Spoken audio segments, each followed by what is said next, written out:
In the late 1950s, the United States began to earnestly develop intercontinental ballistic missiles and cruise missiles. The Air Force performed many experiments to develop the most devastating and effective missiles. One of the weirder and more terrifying projects was Project Pluto. This secret defense initiative developed a nuclear-powered Ramjet engine that would give thrust for the VOT-SLAM missile. Although the missile itself never got off the drawing board, its exotic propulsion device did. Ramjets work by forcing air through the engine at supersonic speeds, which causes compression and thrust. Project Pluto engines had an unshielded nuclear reactor running inside of the Ramjet. Because it did not have a shield, the reactor would heat up the air in the engine and greatly increase the available thrust for the missile. Using the Ramjet, the SLAM missile would accelerate to Mach 4 to strike and cause huge amounts of damage. The first nuclear Ramjet, called Tori IIA, started testing in 1961. Ground testing continued for 3 years in Nevada, far away from any civilization. During the tests, the Ramjet was extremely powerful and would work very well for the SLAM missile.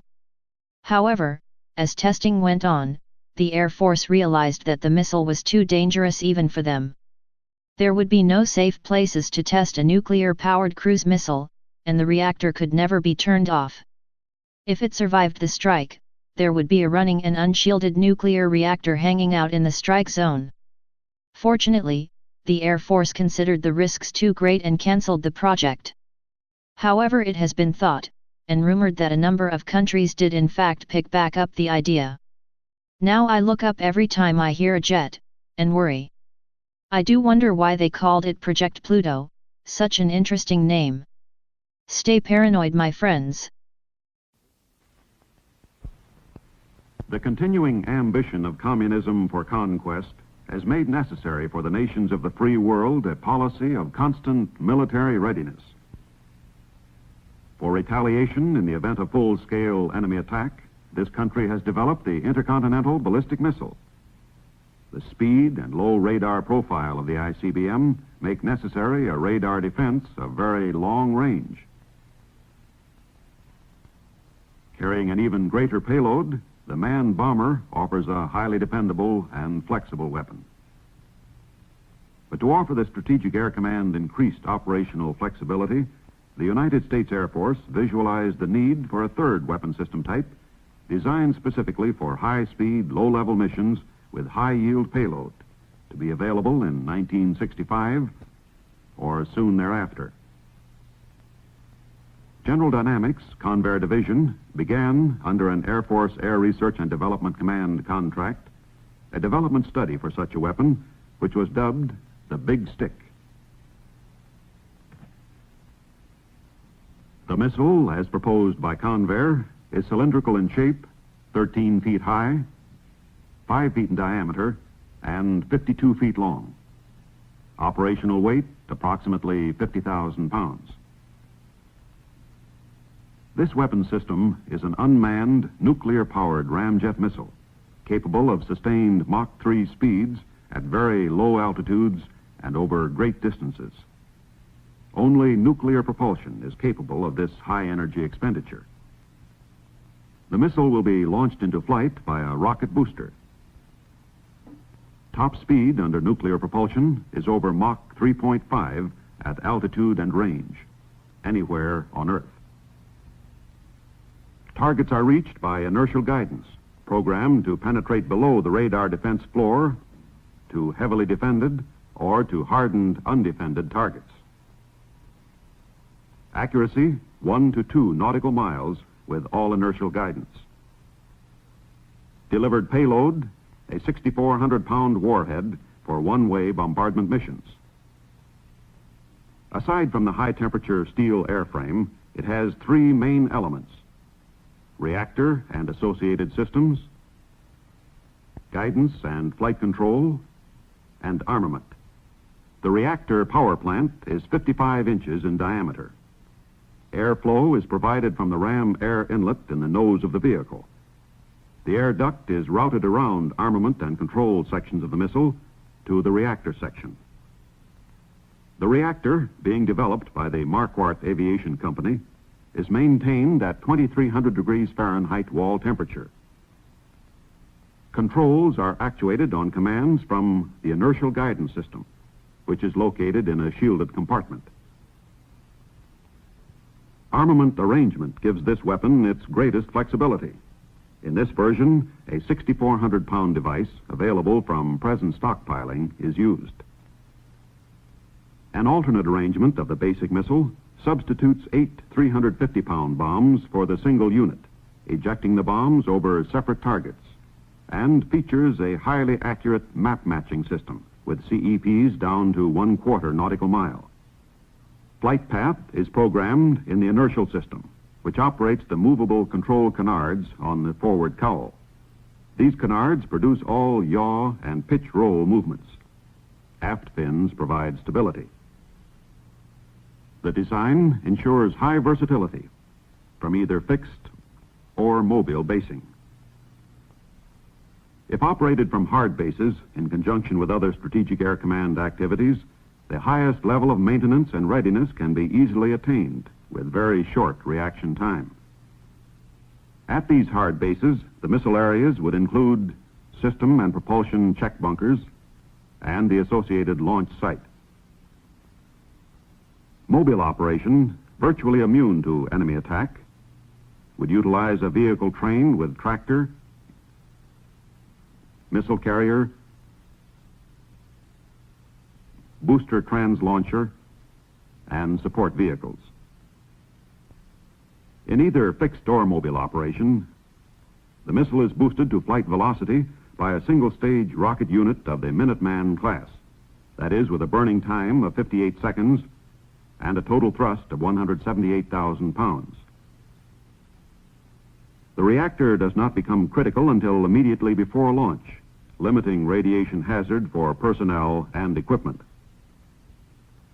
On a typical mission, the booster lifts the missile to cruise altitude at a velocity of over 3,000 feet per second.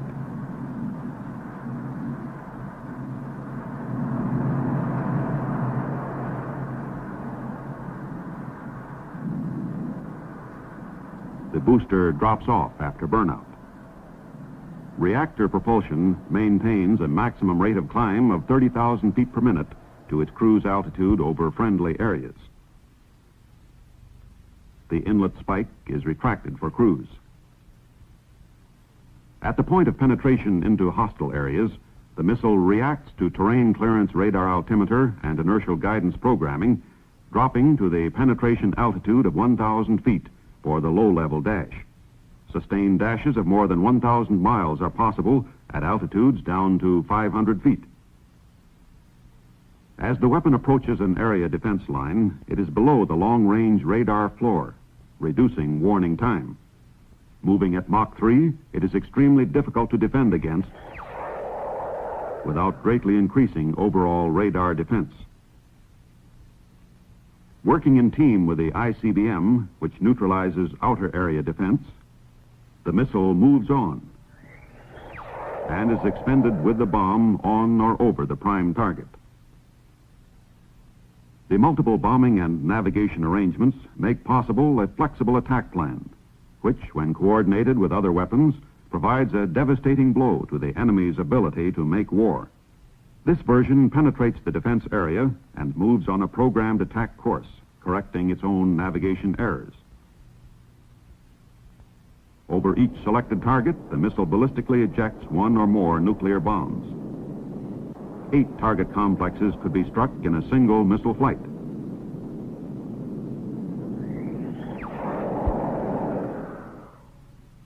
In the manufacturing stage, the airframe can be produced at minimum cost on the basic principles and production methods already developed and proven by Convair in existing weapon systems. With the specially designed compartment shielding, present guidance systems, and many current subsystems can be used with minimum modification. Stockpiled armament can be used. The simplicity of design possible with this concept makes the missile operational in a relatively short time span. Support and backup methods are easily adaptable from those developed for other systems. To reduce lead time, the airframe will be developed concurrently with the reactor.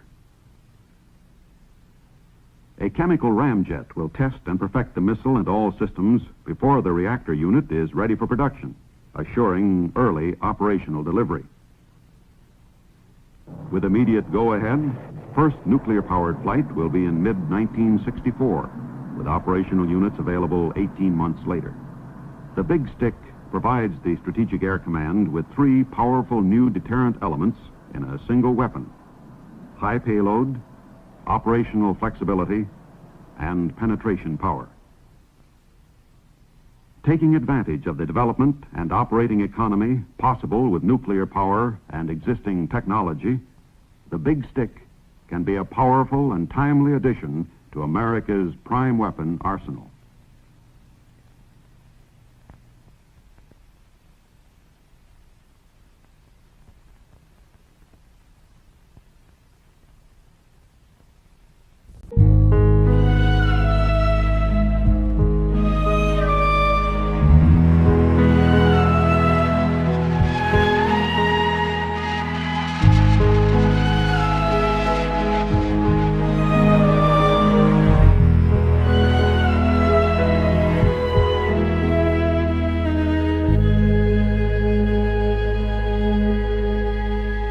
Cruise missiles. The Air Force performed many experiments to develop the most devastating and effective missiles. One of the weirder and more terrifying projects was Project Pluto. This secret defense initiative developed a nuke, which causes compression and thrust. Project Pluto engines had an unshielded nuclear reactor running inside of the Ramjet. Because it did not have a shield, the reactor would heat up the air in the engine and greatly increase.